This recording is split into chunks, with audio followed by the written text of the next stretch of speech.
ஒரு நாள் 24 மணி நேரம் எல்லோருக்கும் சமம்தான். ஆனால் சிலர் அந்த நேரத்தை பயனுள்ளதாக மாற்றிக்கொள்கிறார்கள். அதுதான் நேர மேலாண்மை.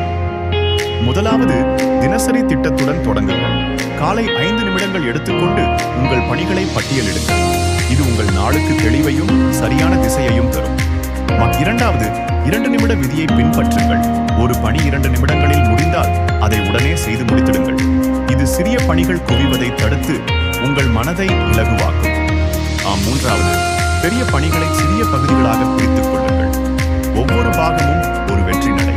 இதனால் உங்கள் இலக்கு எளிதாக அடையப்படும். நான்காவது, டிஜிட்டல் கவனச்சிதறலை கட்டுப்படுத்துங்கள். அமைதி அறிவிப்புகள் மற்றும் ஆஃப் லிமிட்ஸ் போன்றவற்றை பயன்படுத்துங்கள்.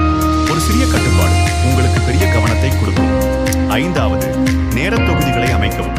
ஒவ்வொரு பணிக்கும் ஒரு குறிப்பிட்ட நேரத்தை ஒதுக்குங்கள். இது உங்கள் கவனத்தையும் ஆற்றலையும் காப்பாற்றும்.